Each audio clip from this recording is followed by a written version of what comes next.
Hello guys, welcome to my new blog. আমি সুস্মিতা।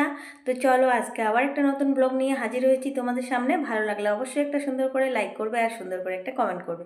তো চলো এখন আমি করব হেয়ার শ্যাম্পু। তো আজকে আমি নতুন একটা শ্যাম্পু রিভিউ তোমাদের সঙ্গে শেয়ার করছি। তো শ্যাম্পুটা হলো B blunt cellulite hair fall control shampoo. তো এই শ্যাম্পুটা কিন্তু আমি প্রথমবার ব্যবহার করতেছি। তো এর আগে আমি কোনোদিনও এই শ্যাম্পু ব্যবহার করিনি, আর এই শ্যাম্পুটা কিন্তু এখন প্রচণ্ড চলছে। তো দেখো, প্রথমে শ্যাম্পু করার আগে আমি চুলটা কিন্তু প্লেন জল দিয়ে ধুয়ে নিলাম। তারপরে এখন লাগাবো আমি শ্যাম্পু। তো আমি প্রথমে নিয়েছি হেয়ার ফল কন্ট্রোল শ্যাম্পু। তো শ্যাম্পুটা আমি এখন লাগিয়ে নিচ্ছি। দেখো, ভালো করে শ্যাম্পুটা দিয়ে চুলটা ধুয়ে নিতে হবে।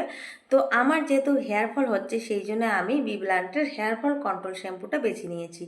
তার সাথে কিন্তু আরও দুটো প্রোডাক্ট আছে। তো প্রথমেই হচ্ছে হেয়ার ফল কন্ট্রোল শ্যাম্পু, তারপর লাগাতে হবে হেয়ার ফল কন্ট্রোল কন্ডিশনার, তারপর আরেকটা আছে হেয়ার ফল কন্ট্রোল মাস্ক। তো তিনটে প্রোডাক্ট কিন্তু আমি একসাথে নিয়েছি। তো আর এর সাথে কিন্তু কোনো প্রোডাক্ট ইউজ করব না আমি আজকে। তো প্রথমে দেখো, আমি শ্যাম্পুটা ভালো করে পুরো চুলে লাগিয়ে নিয়ে দেখো, চুলটা আবার প্লেন জল দিয়ে ভালো করে ধুয়ে নিতে হবে। তো আমার শ্যাম্পুটা করা কিন্তু হয়ে গেছে, আর কিন্তু শ্যাম্পু করার দরকার নেই। তো এখন আমি চুলটা ভালো করে চিপে নিচ্ছি। দেখো, জলটা ঝরিয়ে নিলাম। তো এখন আমি ইউজ করব সেকেন্ড বারের মতো কন্ডিশনার। তো হেয়ার ফল কন্ডিশনারটা এখন আমি পুরো চুলে সুন্দর করে লাগাবো। তো দেখো, শ্যাম্পু করার পর কিন্তু কন্ডিশনার লাগানোটা খুবই জরুরি। তো শ্যাম্পু করার পরে কিন্তু আমাদের চুলটা ড্রাই হয়ে যায়, সেই জন্যই কিন্তু কন্ডিশনার লাগাতে হয়। আর কন্ডিশনার লাগালে কিন্তু চুলটা সফট থাকে, স্মুথ থাকে, সিল্কি থাকে, আর জটও বেশি লাগে না। তো লম্বা চুল যাদের, তাদের তো কন্ডিশনার লাগাতেই হয়। ছোট চুলে না লাগালেও চলে, কিন্তু লম্বা চুল আর যাদের ড্রাই হেয়ার, তাদের তো কন্ডিশনার শ্যাম্পু করার পর লাগানোটা খুবই জরুরি।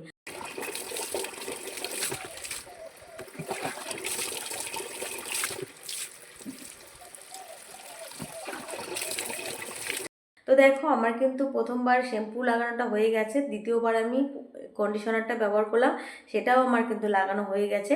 তো এখন আমি তৃতীয়বার এখন আমি লাগাবো হেয়ার মাস্ক। তো এটা দেখো, খুলে নিচ্ছি। আর খুব সুন্দর, দেখো একদম হোয়াইট হোয়াইট, মানে দেখলেই মনে হচ্ছে খেতে ইচ্ছে করে। তো এটা কিন্তু খাওয়ার না, এটা কিন্তু চুলে লাগাতে হয়।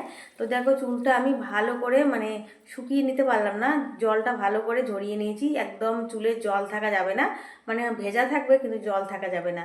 তো সেই অবস্থায় কিন্তু কন্ডিশনারটা লাগাতে হবে।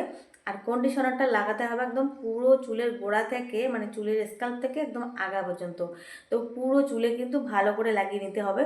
তো আমিও কিন্তু পুরো চুলে একদম ভালো করে লাগিয়ে নিচ্ছি। দেখো, তো লাগানোর পরে কিন্তু 10 মিনিট হালকা হালকা করে চুলের গোড়া থেকে আগা পর্যন্ত মাসাজ করতে হবে। তো দেখো, আমার কিন্তু কন্ডিশনারটা সরি মাস্কটা লাগানো হয়ে গেল। তো আমি কিন্তু লাগিয়ে নিলাম। এখন আমি হালকা হালকা করে 10 মিনিট আমি একটু হালকা করে মাসাজ করে নেব চুলের গোড়া থেকে আগা পর্যন্ত। তো এইভাবেই লেখা আছে, এইভাবেই করতে হয়। প্রথমে শ্যাম্পু করতে হয়, তারপরে কন্ডিশনার, তারপরে হেয়ার মাস্ক। তো এই হেয়ার মাস্কটা কিন্তু মাসে দুবার ইউজ করলেই হবে, প্রতি সপ্তাহে ব্যবহার করার দরকার নেই। মানে শ্যাম্পু করার পর কিন্তু কন্ডিশনার ব্যবহার করতে হবে, কিন্তু এই মাস্কটা শুধু দুবার ব্যবহার করলেই হবে। তো আমি প্রথমবার ব্যবহার করলাম, তাই জন্য আমি আজকে শ্যাম্পু করলাম, কন্ডিশনারও লাগিয়ে নিলাম, আর হেয়ার মাস্কটাও কিন্তু লাগিয়ে নিলাম। তো দেখো, আমার কিন্তু চুল ধোয়া একদম কমপ্লিট, মানে চুল ধোয়া হয়ে গেল। আমার তিনটে জিনিসে আমি ব্যবহার করলাম। তো এখন আমি চুলটা ভালো করে পরিষ্কার প্লেন জল দিয়ে, ঠান্ডা জল দিয়ে ধুয়ে নিচ্ছি। তো চুল ধোয়া কিন্তু দেখো আমার একদম কমপ্লিট হয়ে গেল। তো এখন চলো শুকিয়ে দেখবো কেমন হয়েছে। তো দেখো, চুলটা আমার এখনও পুরোপুরি শুকিয়ে যায়নি, চুলটা এখনও ভেজা। আর একদম চুলের গোড়াগুলো দেখো পরিষ্কার হয়েছে, আর চুলটাও কিন্তু একটু আমার শাইন করতেছে। তো চুলটা যেহেতু এখনও ভেজা আছে, তো শুকোতে অনেকটা সময় লাগবে। তবু তোমাদেরকে দেখিয়ে দিচ্ছি কতটা কাজ দিয়েছে। তো এমনিতেও কিন্তু আমার চুলটা একটু শাইন করতেছে, তোমরা দেখো। তো পিছনটা একটু তোমাদেরকে দেখাচ্ছি কেমন চুলে শাইন আসছে। তো দেখো, চুলটা আমার কিন্তু শাইন করতেছে। তো চলো এখন চুলটা শুকিয়ে নেব, আর পুরোপুরি শুকোনোর পর কিন্তু বোঝা যাবে কতটা কাজ দিয়েছে। তো আজকের ভিডিওটা কেমন লাগলো অবশ্যই কিন্তু কমেন্টে জানাবে। টাটা।